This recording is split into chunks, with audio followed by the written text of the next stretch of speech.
get comfy. Hello, everyone. Good evening. We'll just get comfortable in our big chairs. I'm Kinvara. Thank you all very much for coming. And this is, as you know, Dominic Cooke, someone who I am beyond honoured to speak to. I'm one of his biggest fans and have watched almost all his work, especially at the Royal Court, which we're going to talk a lot about. And then we're also going to talk about The Hollow Crown, which I was lucky enough to see this week, which is coming up on the BBC in May, you say. And we're going to talk about that towards the end, because that's a huge, big new project of yours, and it's incredible. So, here we are. We get comfortable. They are very difficult, these chairs. They are. You've got to kind of find your groove. I'll keep working on it. Yeah, exactly. The only problem is if you sit too far back, you look like you just don't care. So, there's a lot to talk about, Dominic. You've done so many things, and you've done them so brilliantly. What I'd like to do is just go back to the beginning and ask you kind of how you began, what was your earliest influence of the theatre, and then I want to talk about your time at the Royal Court and how you got to the Royal Court. So. Well, I've been to the theatre a fair amount as a teenager, and I decided to do an English and theatre degree, which I did at Warwick University, and there was never an intention at that point to be a theatre director, but I did a bit of directing.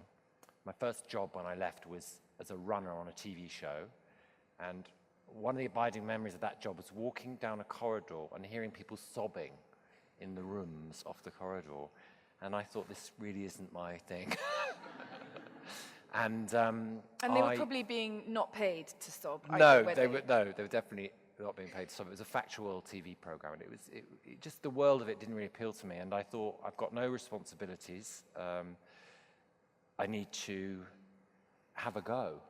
And I set up a theatre company. I mean, this is a very, very kind of compressed version of the story.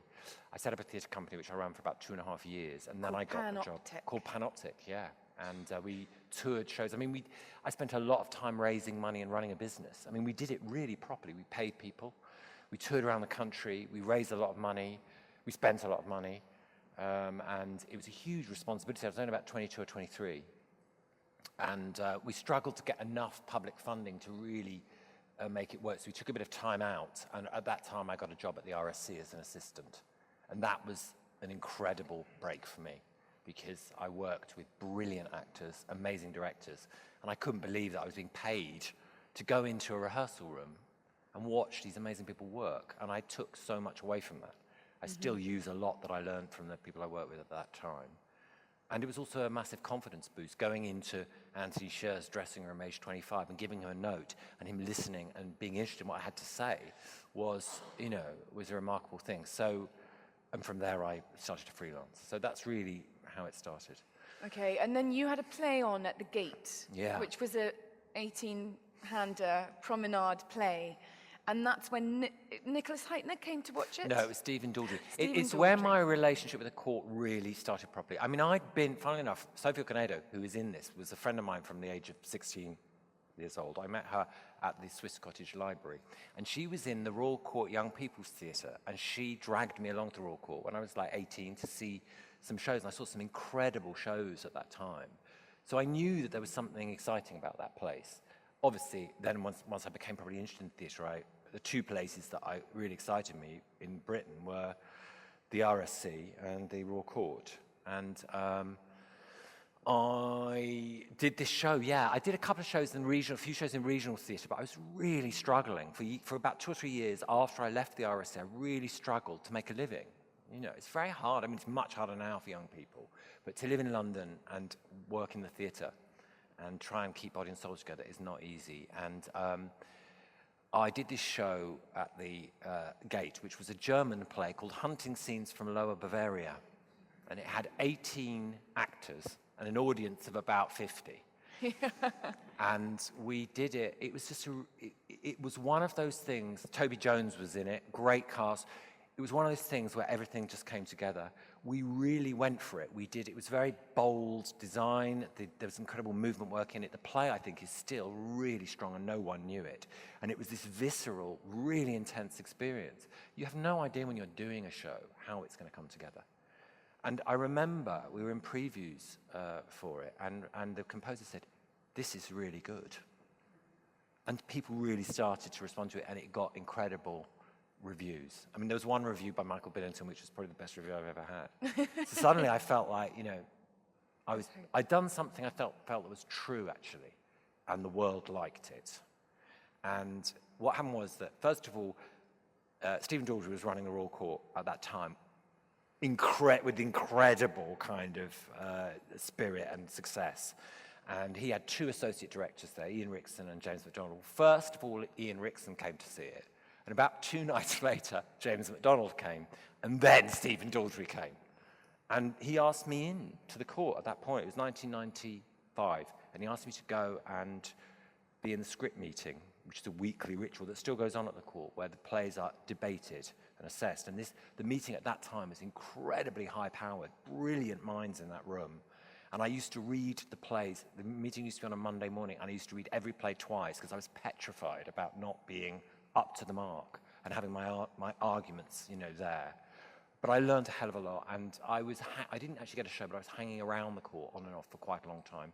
And then when Stephen left, he said to me, when I go, I think you should be the associate director. And Ian asked me to do that, and that's when in 99, I joined the staff at the Royal Court.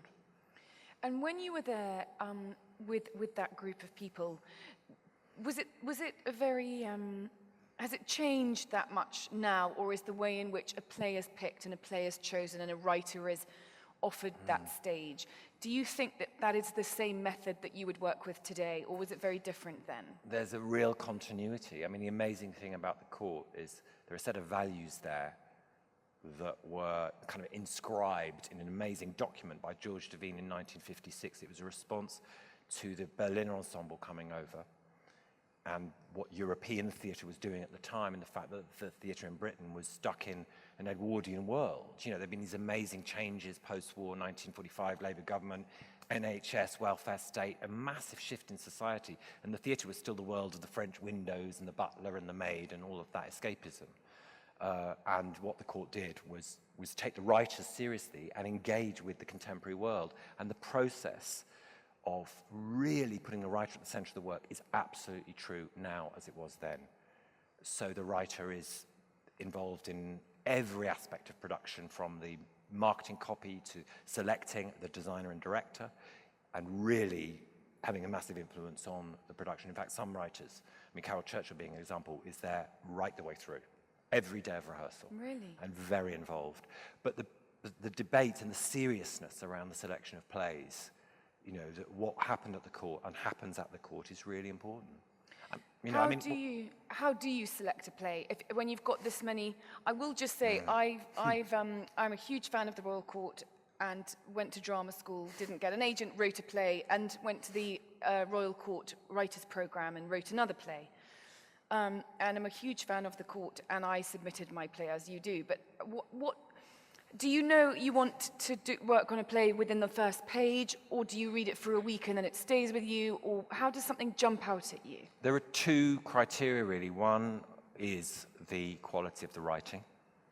I know that's subjective, but you can, normally tell whether the writing has life to it. And the other is it pushing the story forward in some way? That's the point of the Royal Court. And often in Britain, the plays, it's about the content rather than the form. We tend actually often to be quite formally conservative, regrettably, I think. There are many contradictions to that, but a lot of the time the plays push forward in content, if not in form, and ideally in both. That was always the criteria. So historically, I remember when I was around at the court as an associate director back in the 90s, Art was a play that came to the court and was rejected. And it was quite right that it was rejected. It's a brilliant play, Art. It's a brilliant commercial boulevard comedy. But it's not something the Royal Court would have done or should have done. So sometimes one stepped aside from a play that was really well achieved because it wasn't in some way pushing the story forward. And we used to argue about that a lot. The current system at the court, or the one that was there when I was there and had been for many years, was set up by Max Stafford Clark. And Max, these very adversarial meetings, and it's very much Max's way of making decisions, is to battle things out with people. I found, and I realized about halfway through my time as artistic director, that I wasn't that kind of a person. I don't really make decisions that way. I've got a different kind of brain, and I tend to make decisions quite intuitively. So there were a number of plays where the debate was important, but a lot of the time I had a strong feeling myself, and as the person who had to put the resources, I was the chief exec of the company, so the person who's having to put the resources into the show and then defend it if it didn't work was me. So I always felt I had to absolutely believe in something, even if it wasn't necessary to my taste. It's a really important thing to test your instincts against other people with and the important thing about that group is it's a real range of different people doing different things, playwrights, people working in the theatre within the building, and writers, and directors, and the debate happens. And so your time at the Royal Court as artistic director, under your tenure, some of the most, for me, incredible plays that I'm not going to be over the top when I say they actually changed my life, from all sorts of Dissociate, the wonderful word of Dissociate, which is one of the plays that I will never forget. Constellations, Posh, Enron, Clybourne Park, which I saw at the Royal Court and I saw it in LA. It travelled around the world. So many of the plays that began at the Royal Court under your guard ended up being seen by people around the world, which I would say is not unusual, but this sheer amount that happened, that reached the rest of the world, is unprecedented, really. What have been what were the highlights, some of the highlights for you under that time? And what did you do that other people haven't done to get those plays around the world? Well, I didn't really, you never plan for success. You don't, because we always used to budget everything at 55% capacity. A lot of our shows did better than that, but the reason you do that in your financial planning is that you want to protect the risk taking. And if you move up to 60 or 70%, you start going, I must do this kind of a play. So we never really planned on success, and you never know. Believe me, the first season I did the first season upstairs that I did had Polly Stenham's first play, Mike Bartlett, that was actually downstairs, DC Moore, there were, who else, Alex Wood, there were about 5 writers. And I had no idea, for example, that Polly Stenham, I loved the play. Yeah, I thought it was great. Amazing. But I had no idea that was going to be this phenomenon. So you never really, you can't guess how something's going to be. You can only trust your own judgment and instinct and try and do the best to release the play. And so there were many, many moments. There were great moments to do with supporting young writers and seeing their work come through and seeing it celebrated. That was thrilling. And seeing them move on to their second play. Because I think writing the first play is often not easy, but it's like the first album. It's had years and years of gestation. The second play, when you've had success like that, is sometimes hard to achieve. So moving people on through the second to the third play, that was thrilling. There were some great moments. The first preview of Jerusalem was unforgettable.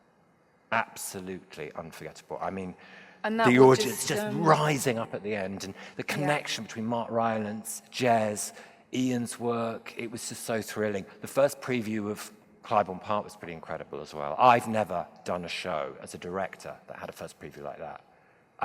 We had to just stop the show for what felt like 2 minutes because people were laughing so much. Just laughing so much. And Sophie Thompson is the most ingenious comic actor. She was brilliant in rehearsal, but her timing on that first preview, it was just a phenomenon. So there were those kind of glorious moments you put the shows on. And then the other thing that I am really proud of is this project we did called Theatre Local, where we took shows. The principle of it was that if you're in Sloane Square, you're in one of the richest areas in Europe. And there are a lot of people who will never come to the theatre in a place like that. And that's a real shame.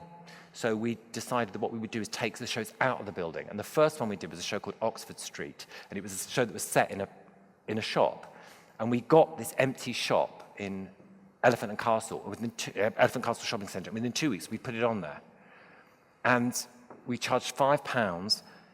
You had to pay on the door. And the first show we did there was magic. Absolute magic. There's Ashley Walters getting changed in the shop. And people walking by, and loads of people coming who'd genuinely never even thought of going to see a play and loving it. And that moment of connection was brilliant. And the way that we managed somehow to do it within 2 weeks. The court is uniquely flexible like that. It has this ability to move very lightly on its feet. It's partly because of the scale. It's quite a small scale operation. So, you know, so there were many, many great moments. And in terms of sharing theatre with more than just the audience who get there, so after the court, you moved on.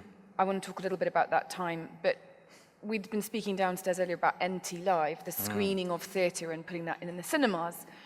And for me, I believe that's just such a wonderful way of making theatre accessible to so many people who can't, not even just getting to Sloane Square, but a lot of people can't even get to London to see a play. Either it's too expensive, or B, they just can't get tickets because everything is sold out. So you did the Comedy of Errors at the National, which then was filmed with NT Live. As our director, is that something that you embrace, the fact that more people can see your work, or does it change the medium of what you wanted something to be in the very beginning?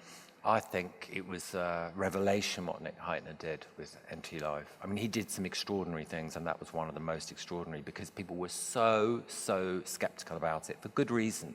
The argument being against it that the live experience is the live experience, and you can't capture that on screen. On the other hand, there's a history, for example, of live gigs being put on screen very successfully and still capturing a lot of that electricity. When they did Comedy of Errors, I'd never seen an NT Live performance in a cinema, and I was really busy running the Royal Court, so I didn't have time to get involved at all. I just handed it over to the team there, and then I went to a cinema in London and watched it, and I thought it was absolutely brilliant what they'd done. Yeah. I mean, it was incredible. I mean, they really had, the way they'd shot it was so brilliant. And I loved the rough moments where things went wrong, and the slight look of panic in the actor's eyes and all of that. I mean, one of the hardest things as you get older in the theatre is that it's so ephemeral, and you do all this work and then it goes up in a puff of smoke at the end of the run, and consistently doing that year after year actually takes its toll on people. And you can see that there are many senior theatre directors who become quite embittered because their work is not preserved, and younger generations come up and don't know, have never seen some of their great productions.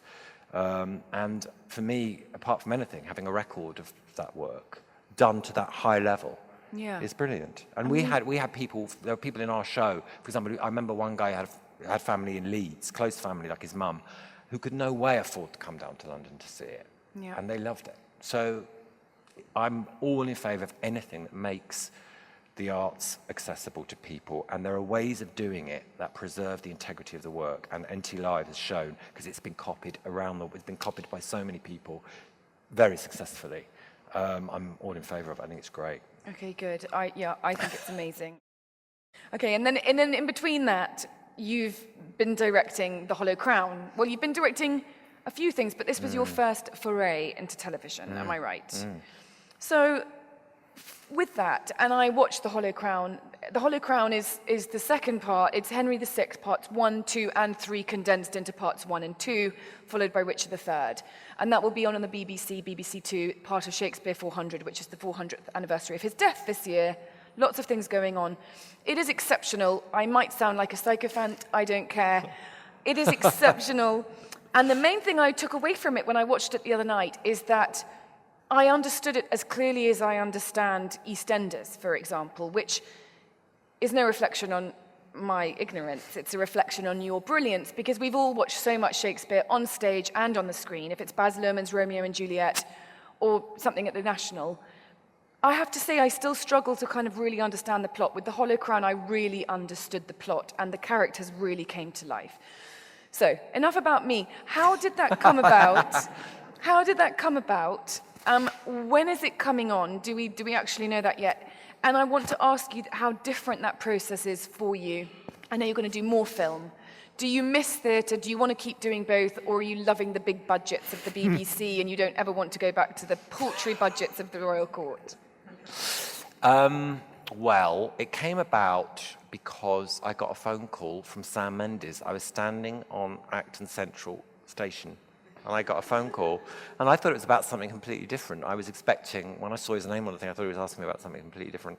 And he said, we've just got the go-ahead from the BBC to do the next lot of Hollow Crowns. We've decided that this time we'll have one director, because the previous batch, which was Richard II, Henry IV 1 and 2, and Henry V, was made by 3 different directors. And logistically, I think that was complicated. And artistically, they were great as individual pieces, but it presented challenges for an audience where you've got an actor, for example, in one type of costume because it's been designed by one costume designer in one show and designed by someone completely differently. So getting a kind of consistency of storytelling is tricky. So so he said, we decided we want one director to do all 3 films, and we want that person to be you. And I was actually almost in tears. I couldn't believe that someone would ask me, who'd never made a film before, to do something of that scale. I mean, that is remarkable and unprecedented. When you see it, the scale, I mean, it is a serious scale. Well, hats off to them and hats off to the BBC for being so courageous. I mean, it's a real risk putting a project like that in the hands of someone who's not done it before. And Sam has been extraordinary in terms of his support and his brilliant judgments all the way through. He's quite remarkable.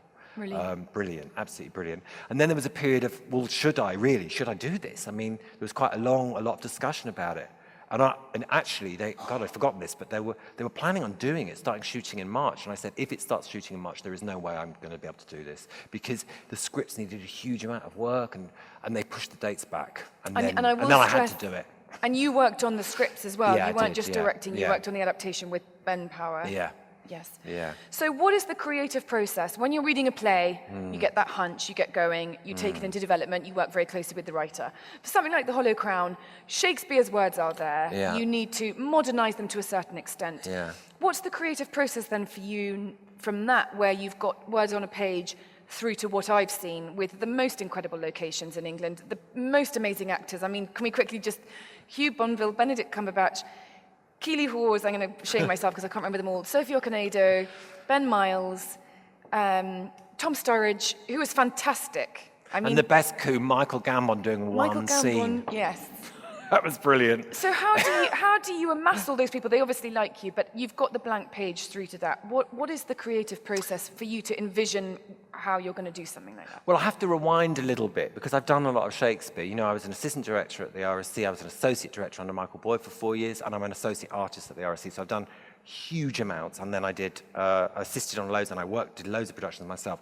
And as I did more and more, I realized that my responsibility as a director on Shakespeare, and this does have some bearing on your question, is to realize the work for the here and now, for an audience here and now, with a group of artists for here and now. If anyone wants to read the play, they can do so. It's gonna live way longer than me. So my responsibility is to make a show for the present. And once I made that realization, I was incredibly liberated about directing Shakespeare. So I felt, well, then in that case, I'm entitled to cut and shape the play for this production now. It's not a comment on the quality of the writing, but working in the living theatre as I have done, I'm convinced that they would have cut and played around with plays just as we do with new plays now. So I started with that principle, and working with Ben, who'd done some of the scripts on the last one, we really just wanted to make really thrilling films and our audience was people who've never seen the plays before. Now, there was a huge amount of distillation that had to happen because you've got 4 plays that are 3.5 hours minimum long in performance, going down to 3 films of around 2 hours. So you're losing 50% of your text. So then you have to do stuff through pictures, which is what film is all about. So we knew we had to do that, and I was interested in not doing something theatrical, in doing something that was very filmic.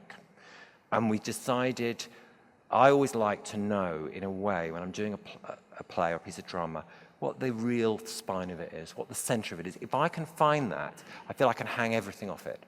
Something really pure. And we decided that really what these films were about was, or what the plays were about, actually, were about the kind of moral disintegration of England through that period, through the Wars of the Roses, resulting in Shakespeare's interpretation of Richard III as a psychopath. It's very important that we don't get confused about history here, because Shakespeare, first of all, his sources of history were, they were chronicles, which we know far more about the period now than he did, but they didn't have the same ideas about authenticity in Shakespeare's day as we do. There weren't lawyers lining up to fact check. They were interested in using, Shakespeare never wrote a play that wasn't from a source text, either from history or from myth, or from other people's texts. They didn't have these ideas about originality. So he took, in many ways, Henry VI is like a myth of origin. There are these ideas of these historical characters that then he completely twists and contorts in order to talk about the nature of power and what kind of personalities make good leaders. So basically what we did was we decided, I mean, I noticed that when leaders knowingly kill children in Shakespeare, it's a moral line that cannot be stepped back from. If you think of the Scottish play, when Macduff's children are killed, it creates a sense of absolute outrage in Malcolm and Macduff that leads, and it's almost like the universe. You've got like the woods turning on him.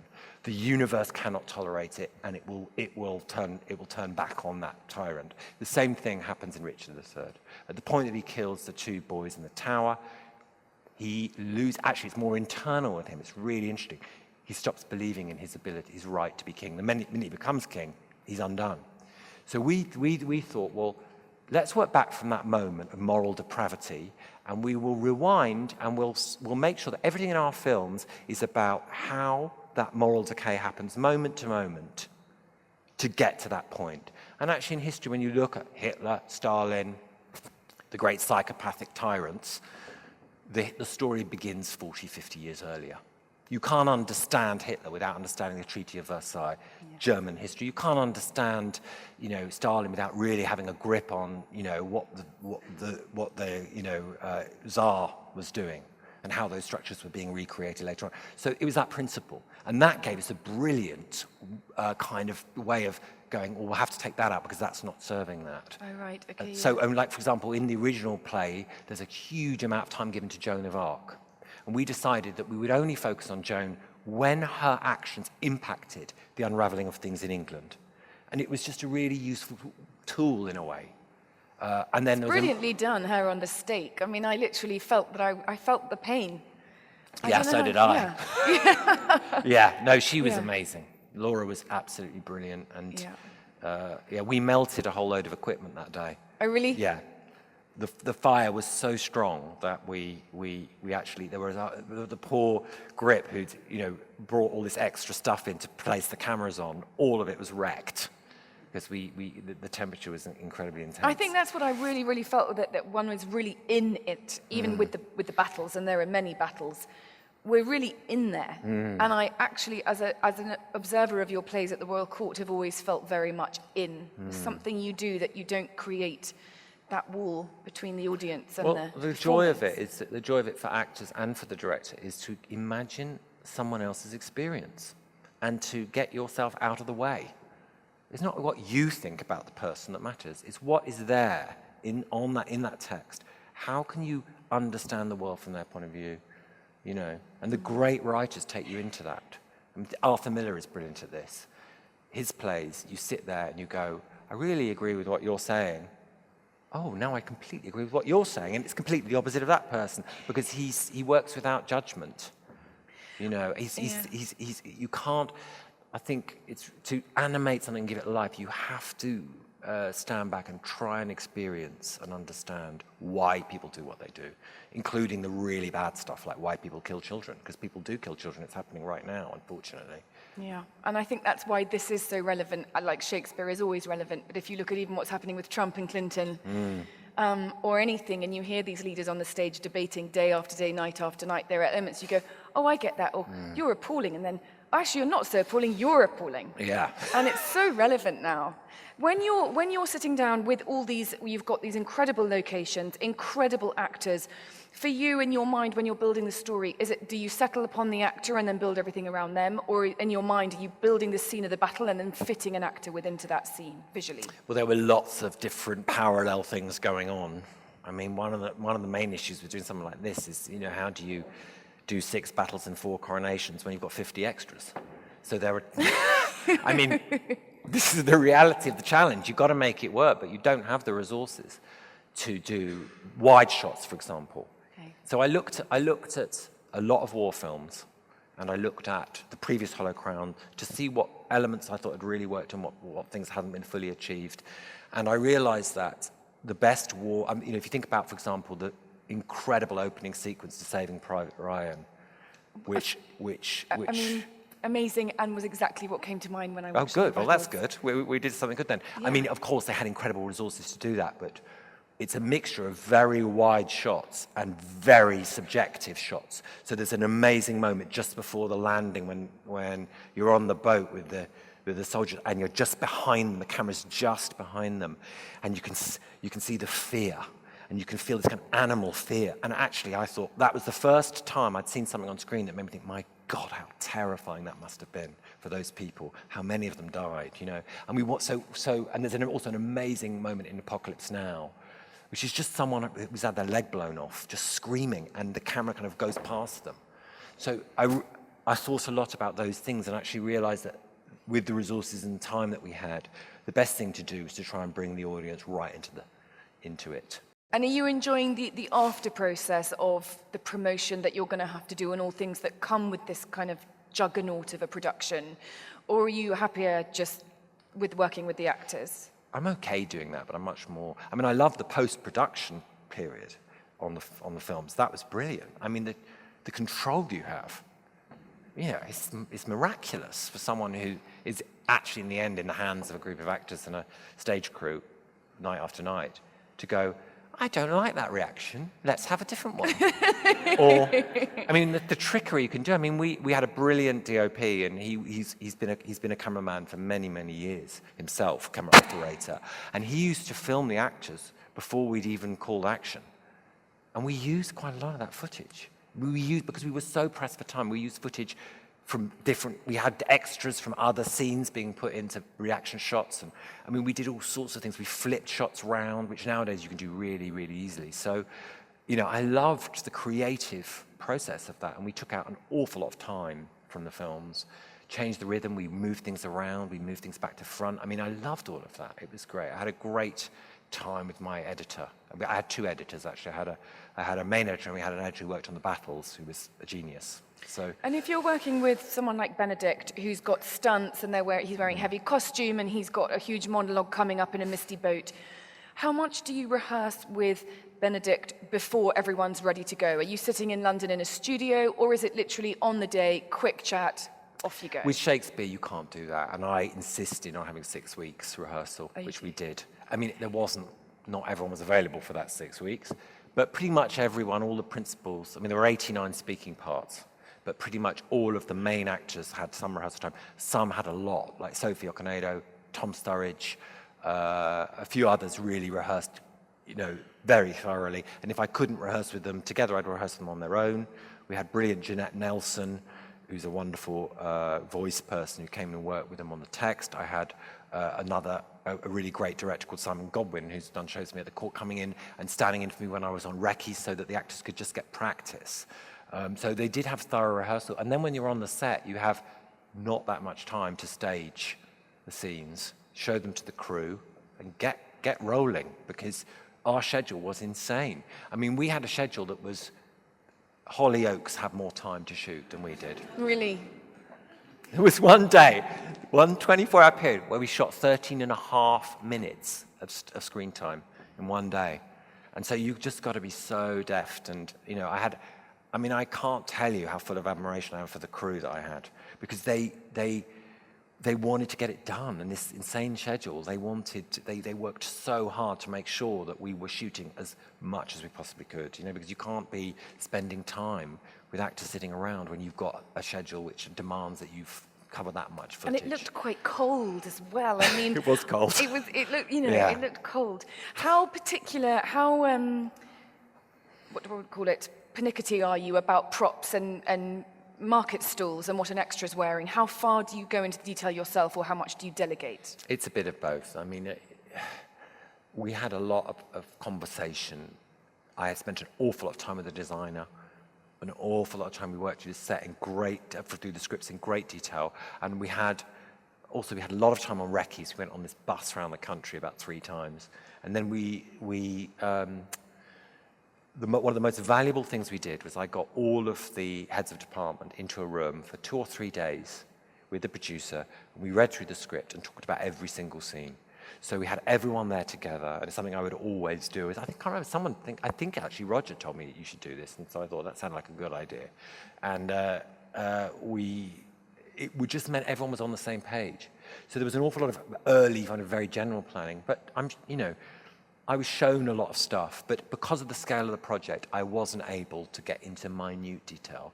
But I had a great team of people, so I trusted them, and when things were wrong, we changed them. But it was a mix of both. Okay, and we have to open up for Q&A in a minute. I just want to ask, where are you going next with what you're doing? Would you want to try and do theatre and film? Can we talk about the future of television? The BBC's obviously doing a major role at the moment. Are you now considering, I don't dare say, do you want to go to Hollywood? I would only say if you do want to come to LA, and I spend a lot of time there, please put some more good theatre on in LA, because I'm amazed why there isn't. The best play I've ever seen in LA was Clybourne Park. All right. What do you see ahead for yourself? I know you're directing On Chesil Beach, which is the Ian McEwan novel. What's ahead for you? Well, that's it, really. I mean, I'm trying not to stack too many things up because I find it very pressurizing. And the two rhythms don't work. The rhythm of theatre and the rhythm of film don't work well together at all, because film is an open-ended process. You aim for something, you don't know when you're going to start, you don't know when you're going to finish, and theatre's locked into dates, and the two things don't sit well together. So I'm pushing theatre decisions back. I do want to do more theatre, but right now I've just turned 50, and I'm interested in putting some energy into this new area of my working life. And I'm really thrilled to be doing this amazing script by Ian McEwan, which is very, very beautiful. With Saoirse Ronan. With Saoirse Ronan, and and you're not Sophie Okonedo. She's in a play right now with Saoirse Ronan. She's in a play with Saoirse, yeah. But I don't know who else is going to be in it yet. And we're just kind of beginning the work on the script and the casting of the other main part. No, it's a beautiful project. Okay, and I'm going to ask one more thing, which is Simon Godwin actually taught me this when we were sitting on the tube in London. He always said, one is always in a period of acceleration and a period of consolidation. And he'd said to me, sounds like you're in a period of acceleration, Kinvara. And I thought, no, I'm in consolidation. Have you felt in your role, I think maybe when you left the Royal Court, there was time for consolidation. Do you think it's very important in the creative job that you have, in such a creative job, how do you find the time to consolidate? And when are you ready for acceleration? Do you need equal periods of those two? I think it's a really good idea to pause, yeah. And I'm not very good at that. So I'm learning to get better at it, because I find as I get older that I need the downtime to do good work and to just go for, I used to be able to go from one, I've done quite a few productions, so I've gone from one to the other, and the crazy world you live in. I mean, there was one point where I was doing a play at the Court, which was set on a sink estate in Sheffield, and it was a really raw, in-your-face story about people at the absolute bottom end of the social spectrum struggling to survive. And it was overlapping with an opera, a Bellini opera. So I was commuting between these two insanely different worlds. But I can't really do that very well anymore. I think it's really important to be still for a bit, and because I think the way your unconscious works is unpredictable. But if you don't allow it the time to rest and recover, the ideas, I think, don't come so freely. Okay, we're now going to open up for audience Q&A. If you have a question for Dominic, someone will come around with a microphone, and you can just raise your hand, and Dominic, you can choose who and when, or I can if you feel that thing. We have a gentleman here with his hand up, so let's start with him. Thank you. Thank you, Dominic. I found out earlier this year that I am the artistic director for a new venue opening up in London Bridge, and we're programming our inaugural season right now. And it turns out going from being a director to an artistic director is a huge leap, and programming is actually terrifying and also really interesting. And I'd like to ask more about your programming at the Court and how you did your inaugural season and what was important to you in the shows you were putting on. I think eclecticism, balance, and work that you really believe in. It's really important that you do believe. I know that's obvious, but sometimes one can be persuaded to do things for other reasons, for pragmatic reasons. But if you know how hard it is. You know how many plates you've got to spin, how many things you've got to do to get a show on stage in terms of finding the money, selling the ticket, all that stuff. And I think you really need to believe in the work. Thank you. I'm going to ask a quick question in that thing. Do you think it's easier now to promote a show, sell a show, get a show going than it was when you first started out, or is it the same? I mean, with the In whole thing terms of of the the internet, internet, I think social there are media. lots of things that are easier. In terms of it's much cheaper. Yeah. Because there's ways of doing it which don't cost very much. I think there are problems to do with the volume of information that people receive, and how do they trust what people are telling them about a show, especially with what's going on with newspapers in decline, and column inches being pulled back for theatre critics, and then a new generation of critics online. It's very hard for people to navigate, for audiences to navigate who they listen to and who they trust. But I think there's, it's amazing how you can reach people and how quick things are. I mean, the theatre is in a great place in London and in Britain. It really is in a good place. It's been going through a very strong period for about 10, 15 years now, and the audience figures go up and up. That's a lot thanks to you. I'll say that, you won't. That's a lot thanks to you, and I really know that. Well, thank you very much for saying that. I think there are all sorts of factors to why there are issues to do with funding. There's also stuff to do with people needing collective experiences when they're looking at screens all day. There is a real desire look at live music. I think there's a real need for it. We are social animals, and as much as we all love being in front of a screen, and God knows I spend enough time on my laptop, we do need to be in groups. We are born and made to do that. So I think we're pulling towards that live experience a lot at the moment. And there's just a great raft of talent in this country. And there are means by which it can be developed, and the court's one of them. Lots of programs and efforts to bring people through, from people who never considered writing to people who are interested, and develop that talent. And that's a very, very precious, valuable thing. Okay, thank you. Okay, we've got a gentleman at the front. Oh, sorry. Yeah, let's do this gentleman, then we'll come to you. Hi, thanks, Dom. Question really about your leadership style. At 23, you had people sort of following you around the country, a panopticon, and believing in you. Then you've led people not just as an artistic director, but also as a CEO of the Royal Court, which I imagine must have been incredibly hard, because you're kind of you've got two very sort of distinct roles going on. Now you're kind of taking on this role, this massive production for the BBC with established actors. You're a first-time TV director. You must have a leadership style that gets people sort of confident in your abilities and to believe in what you're doing. And I just wonder if there was you could share any of that special sauce with us. Oh, well, I think you have to be quite bossy, don't you? That's the thing.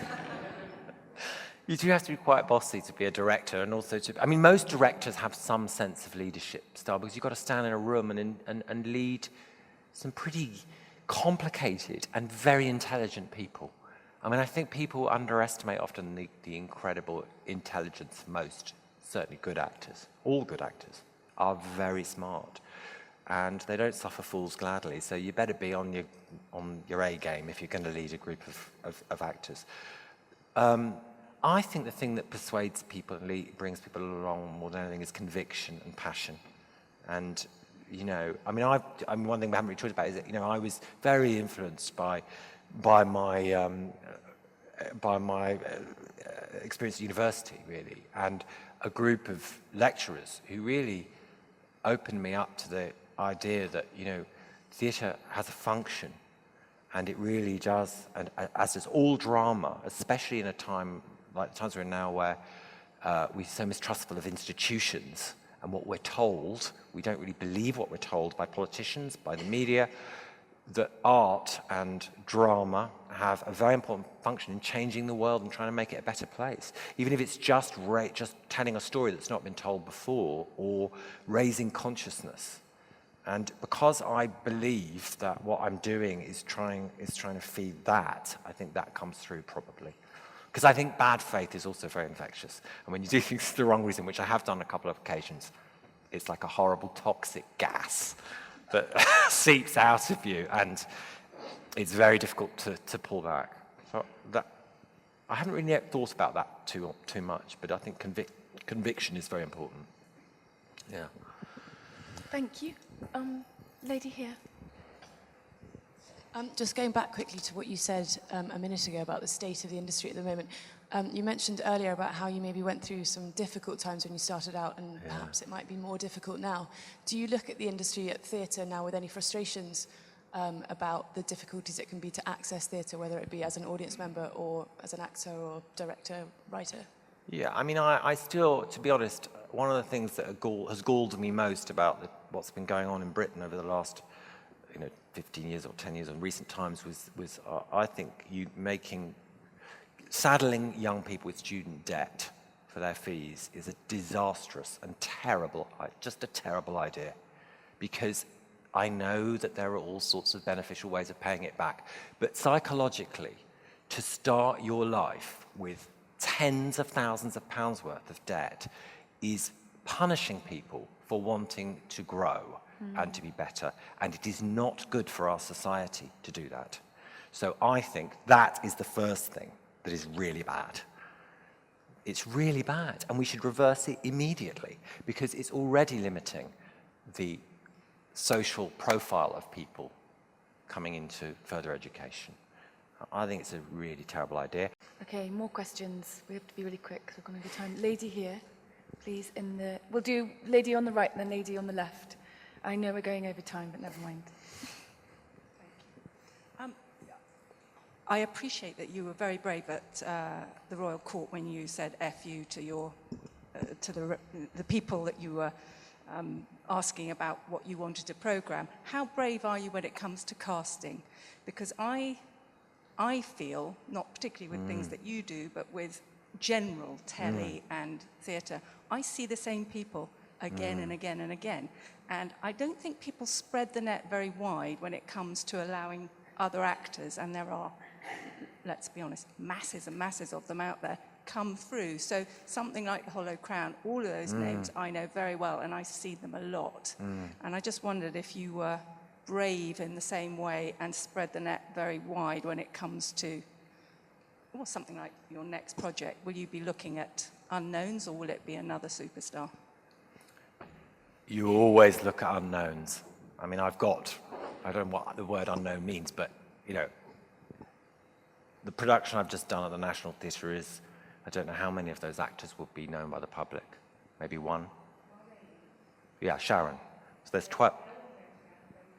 Right. Yeah.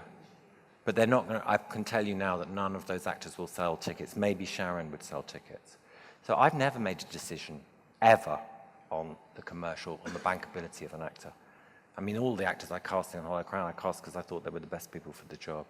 So, and someone like The Court, you're always, because the worlds of each play are so particular often. I mean, for example, there's a few shots here of a play I did called Wig Out, which is set in an African-American, what's it called, ballroom scene.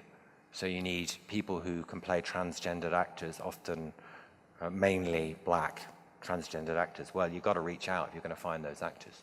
So, often the plays at the Court dictate, that you have to search. But you always want to work with new, exciting people. And most of the shows I've done have had a balance between people I've worked with before and quite a few people that, I've never worked with. I mean, it is important, obviously, that we're constantly moving forward and trying to find people who don't work. There's so much, we were talking about this earlier, the acting profession is so random and so cruel, really, because you can have, even an actor who's had an incredibly successful run of it can sometimes suddenly stop, or there can be brilliant people that just don't get seen by people. So, one's got to be aware of that, absolutely, for the good of the production, apart from anything.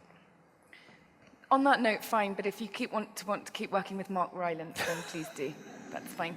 Okay, lady on the, yes, you've got it. Hello, I'm Sophie. I've got an international question. I've actually met you back in 1999 in Russia in a city called Yekaterinburg at a theatre festival. Yeah. And I was just wondering if you've been following at all the Russian theatre, if there were any directors or playwrights that kind of stood out for you that you've been following. Thank you. Well, I had an amazing experience in Yekaterinburg because I went to that region to research a play called Plasticine, which I did the following year, which was an amazing experience. And I loved going there. And I've been to Russia a lot. I went to do a number of playwriting workshops over the years there.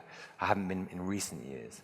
But there's one director who really stood out for me, and that was Sergei Zhenovach, whose work I saw quite a lot of, and I also saw the work of his students, and I thought it was extraordinary. And I got to meet him and be a fan. I mean, the beauty and clarity and inventiveness of that work was thrilling. I thought he was remarkable. But I haven't seen anything for a long time, so I haven't been there. I did try and get him to come over, actually, to come over to the court, but we never managed to make it happen. He's a busy person, but he's a wonderful artist. And the tradition of Russian theatre is thrilling and rich.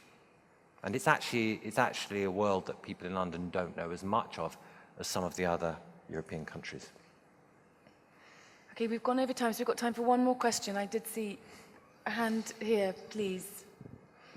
Gently, there, the microphone's coming to you. And we're going to have a last question, and then we'll have to end. Following on from what you were talking about with young people, I've just started training at RADA, and I'm from a relatively working class background. What kind of advice would you offer, having kind of done it yourself, for when the time comes when I'm coming out into the industry, of just how to handle that period? Keep going. Just keep going. And try to balance the hardest thing, especially for actors, but it's true of all creative people, I think. Maybe it's specific to working in a theatre, maybe it's more general. But I think the problem is you've got to balance the essential kind of vulnerability and openness that you need to be an artist, so that you can open yourself up with some kind of survival strategy, which means closing yourself down. How people do that is it's a tightrope. It's really hard to do. And I've seen people close themselves down in order to survive and then not be able to really put themselves on the line creatively. And I think the real art is how you manage that, how I mean, it's so hard when you're inside it going into an audition to realize what I'm sure you've already been told, which is that when you walk into that room, everyone behind that table, wherever they are, wants you to be the person. They really do want you to be the person that's going to be perfect for the role. Of course, your experience of it from outside it's impossible to imagine that, because everything's been set up. Nothing's been set up by you, But I think balancing that and just keep going and keep learning. I think if you're not working, in the US they have a fantastic tradition of classes, There's a brilliant attitude towards acting there, that the realism, the facing the reality of you don't work a lot even if you're really successful. And the culture is very much you keep going to classes, you keep learning. I think that's brilliant because you need to practice, and we never stop learning. I mean, I learn something from everything I do, otherwise there's no point in doing it. You don't, do you know what I mean? You don't get to a point where you're, right now I'm an actor and I know what to do. Of course you don't, because the next thing you do is going to take you into a completely different direction, and you need to keep being stretched, But good luck. Good luck. Yeah. Okay, we have to end. We could talk forever. Thank you all for coming, and thank you, Dominic, for your amazing, articulate, inspiring words. I'm going to keep writing plays, keep going to the theatre. You're going to keep acting.